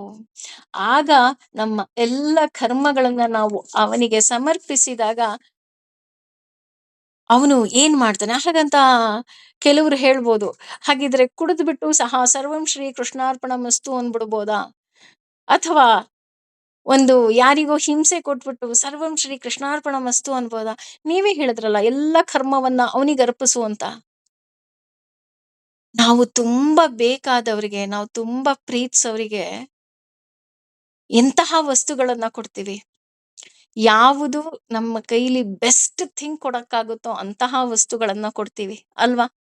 ಅದೇ ರೀತಿ ಭಗವಂತನಿಗೆ ಸರ್ವಂ ಶ್ರೀ ಕೃಷ್ಣಾರ್ಪಣಮಸ್ತು ಅಂತ ಹೇಳ್ಬೇಕಾದ್ರೆ ಒಳ್ಳೆಯ ಕೆಲಸಗಳನ್ನ ಮಾತ್ರ ನಾವು ಅರ್ಪಿಸ್ಬೇಕು. ಯಾರಿಗೋ ನೋವು ಕೊಟ್ಟಿವಿ ಅಂದ್ರೆ ಕ್ಷಮೆ ಕೇಳ್ಬೇಕು. ಅಯ್ಯೋ ಭಗವಂತ, ಅಪ್ಪಿ ತಪ್ಪಿ ನನ್ನಿಂದ, ನನ್ನ ಮಾತಿನಿಂದ ಯಾರಿಗೋ ನೋವಾಯ್ತಾ, ಕ್ಷಮಿಸ್ಬಿಡು ತಂದೆ, ನನ್ನಿಂದ ನನಗೆ ಗೊತ್ತಾಗ್ಲಿಲ್ವೇನೋ, ನನ್ನನ್ನ ಕ್ಷಮಿಸ್ಬಿಡು. ಯಾಕೆ ಅಂತ ಅಂದ್ರೆ ವಿ ಡೋಂಟ್ ನೋ, ನಾವು ಅನ್ಕೊಳ್ತಾ ಇದೀವಿ ಮಾತಾಡ್ತಾ ಇದ್ದೀವಿ ಅಂತನೋ ಇನ್ನೊಂದೋ ಮತ್ತೊಂದೋ ನಾವೇನೋ ಅನ್ಕೊಳ್ತೀವಿ. ಆದ್ರೆ ಅವರಿಗೆ ನಮ್ಮಿಂದ ನೋವಾಗಿರ್ಬೋದು. ಒಂದು ಕ್ಷಮೆ ಕೇಳ್ಬಿಡೋಣ. ಕ್ಷಮೆ ಕೇಳೋದ್ರಿಂದ ಖಂಡಿತವಾಗ್ಲೂ ತಪ್ಪೇನಿಲ್ಲ. ಅದೇ ರೀತಿ ಇಲ್ಲಿ ಎಲ್ಲ ಕರ್ಮಗಳನ್ನ ಅವನು ಮಾಡಿಸಿದಾಗ ಮತ್ ಪ್ರಸಾದ, ಅವನು ನಮಗೆ ಪ್ರಸಾದವನ್ನ ಕೊಡ್ತಾನೆ. ಯಾವ ಪ್ರಸಾದ ಕೊಡ್ತಾನೆ? ಎಂತ ಪ್ರಸಾದ ಕೊಡ್ತಾನೆ? ಮೋಕ್ಷ ಅನ್ನೋ ಪ್ರಸಾದವನ್ನ ಕೊಡ್ತಾನೆ. ಬಾಕಂದ ಸಾಕು, ನೀನು ತುಂಬಾ ನೋವು ಅನುಭವಿಸ್ಬಿಟ್ಟೆ ಅಲ್ವಾ ಈ ಪ್ರಪಂಚದಲ್ಲಿ ನಾನು ನಿನಗೆ ಕಳ್ಸಿದ್ದು ನೀನ್ ಬುದ್ಧಿ ಕಲ್ತ್ಕೊಳ್ಳಿ ಅಂತ.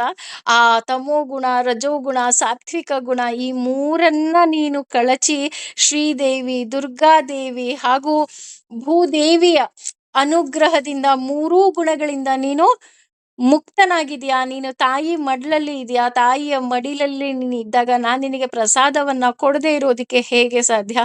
ನಾನು ನಿನಗೆ ಮೋಕ್ಷ ಅನ್ನೋ ಪ್ರಸಾದವನ್ನ ಕೊಡ್ತೀನಿ, ಅದನ್ನ ನೀನು ಸ್ವೀಕರಿಸು, ಮತ್ತೆ ನಿನಗೆ ನೋವು ಆಗೋದೇ ಇಲ್ಲ. ನಾವು ಭಗವಂತನನ್ನ ಕೇಳ್ಬೇಕಾಗಿರೋದು ಒಂದೇ, ಮೋಕ್ಷ ಅನ್ನೋ ಪ್ರಸಾದ.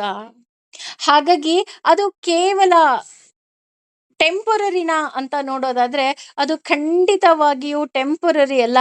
ಅದು ಶಾಶ್ವತಂ ಪದಮವ್ಯಯಂ, ಶಾಶ್ವತವಾಗಿರುವಂತಹ ಸುಖ ಅದು. ಯಾವುದು? ನಾನು ನನ್ನ ಭಗವಂತನನ್ನ ಹೋಗಿ ಸೇರೋದು. ಯಾಕೆ ಅಂತ ಅಂದ್ರೆ ಮಗು ಎಲ್ಲೇ ಓದಿದ್ರು ಹೇಗೆ ಇದ್ರು ಅದಕ್ಕೆ ಅಮ್ಮನ ಮನೆಗೆ ಬಂದಾಗ ಆಗೋ ಖುಷಿನೇ ಬೇರೆ, ಅಮ್ಮನ ಮಡಿಲಲ್ಲಿ ಇರೋ ಸುಖನೇ ಬೇರೆ. ಅವನನ್ನ ನಾವು ಪ್ರತಿದಿನ 5 ಸ್ಟಾರ್ ಹೋಟ್ಲಲ್ಲಿ ಇಟ್ಟು 5 ಸ್ಟಾರ್ ಹೋಟ್ಲು ಊಟ ತಿನ್ಸಿಸಿದ್ರು ಸಹ ಅಮ್ಮ ಮನೆಗೆ ಬಂದ ತಕ್ಷಣ ಅಮ್ಮ ಏನ್ ಬೇಕು ಅಂದ್ರೆ ಅಮ್ಮ ಏನು ಬೇಡ, ನಾನು ನಿನ್ ಜೊತೆ ಮಾತಾಡ್ಬೇಕಮ್ಮ ಅಂತ ಹೇಗೆ ಮಕ್ಕಳು ಹೇಳ್ತಾರೆ, ಆ ರೀತಿ ಅಮ್ಮನ ಮಡಿಲಿನ ಪ್ರೀತಿಯನ್ನ ಗಳಿಸಿದ ನಮಗೆ ಅಪ್ಪನ ಪ್ರೀತಿಯ ಶಾಶ್ವತವಾದ ಪ್ರಸಾದ ಸಿಕ್ಕುತ್ತೆ. ಅದೇ ಮೋಕ್ಷ. ಅಂದ್ರೆ ಭಗವದ್ಗೀತೆಯ ಈ 18ನೇ ಅಧ್ಯಾಯದಲ್ಲಿ ಭಗವಂತ ನಾವು ಮೋಕ್ಷವನ್ನ ಹೇಗೆ ಪಡೆಯಬಹುದು, ಅವನನ್ನ ಇನ್ನೂ ಹೇಗೆ ಸೇರಬಹುದು ಅನ್ನುವಂತಹ ಸುಲಲಿತವಾದ ಮಾರ್ಗವನ್ನ ಸಂಕ್ಷಿಪ್ತವಾಗಿ ಹೇಳ್ತಾ ಇದ್ದಾನೆ. ಯಾಕೆ ಸಂಕ್ಷಿಪ್ತ ಅಂದ್ರೆ, ಈಗ ಆಲ್ರೆಡಿ 18 ಅಧ್ಯಾಯದಲ್ಲಿ ವಿಸ್ತಾರವಾಗಿ ಹೇಳಿರೋದ್ರಿಂದ ಇನ್ನೊಂದ್ಸಲ ರಿವೈಸ್ ಮಾಡ್ತಾ ಇದ್ದಾನೆ, ರಿವಿಷನ್ ಮಾಡ್ತಾ ಇದ್ದಾನೆ. ಯಾಕೆಂದ್ರೆ ಮರ್ತ್ ಹೋಗಿದ್ರೆ ನೀನು ಜ್ಞಾಪಿಸ್ಕೋ. 12ನೇ ಅಧ್ಯಾಯದಲ್ಲಿ ಇದು ಹೇಳಿದ್ದೆ, 15ನೇ ಅಧ್ಯಾಯದಲ್ಲಿ ಇದು ಹೇಳಿದ್ದೆ, ನಾನು ಮೊದ್ಲಿಂದನೂ ಹೇಳ್ಕೊಂಡ್ ಬರ್ತಾ ಇದ್ದೀನಿ, ನೀನ್ ಮರ್ತ್ ಹೋಗಿದ್ಯಾ? ಮರ್ತ್ ಹೋಗಿದ್ರೆ ಮತ್ತೆ ಜ್ಞಾಪಿಸ್ತೀನಿ. ನಾನು ನಿನಗೆ ಪ್ರಸಾದವನ್ನ ಕೊಡ್ತೀನಿ. ಪ್ರಸಾದ ಅಂದ್ರೆ ಮೋಕ್ಷ ಅನ್ನೋ ಪ್ರಸಾದವನ್ನ ಕೊಡ್ತೀನಿ. ನಮ್ಗೆ ಬೇಕಾಗಿರೋದು ಅದೇ ಅಲ್ವಾ? ಅಮ್ಮ ಬೇಕು ಅಂತ ಒಂದು ಜಾತ್ರೆಯಲ್ಲಿ ಮಗು ಅತ್ತಾಗ ಅದಕ್ಕೆ ಯಾವ ಪ್ರಸಾದ ಕೊಡ್ತಾನಪ್ಪ ಭಗವಂತ ಅಂದ್ರೆ, ಅಮ್ಮನನ್ನ ಕಾಣಿಸುವ ಪ್ರಸಾದವನ್ನ ಕೊಡ್ತಾನೆ. ಅಮ್ಮನ ಜೊತೆ ಇದ್ದಾಗ ಅದಕ್ಕೆ ಮಗು ಭಯನೇ ಆಗಲ್ಲ. ಅಪ್ಪ ಬೇಕು ಅಂತ ಅಳುತ್ತಾ ಮತ್ತೆ? ಅಳಲ್ಲ. ಯಾಕೆ ಅಳಲ್ಲ? ಗೊತ್ತು ಆ ಮಗುಗೆ, ಅಮ್ಮ ಕೈ ಹಿಡ್ಕೊಂಡಿದ್ದಾಳೆ ಅಂದ್ರೆ ಮನೆಗ್ ಕರ್ಕೊಂಡು ಹೋಗ್ತಾಳೆ, ಮನೆಗ್ ಕರ್ಕೊಂಡು ಹೋದ್ರೆ ಅಲ್ಲಿ ಅಪ್ಪ ಇದ್ದಾನೆ ಅಂತ. ಅದೇ ರೀತಿ ತಾಯಿ ನನ್ನನ್ನ ತಾಯಿಯ ಮಡಿಲಲ್ಲಿ ನನ್ನನ್ನ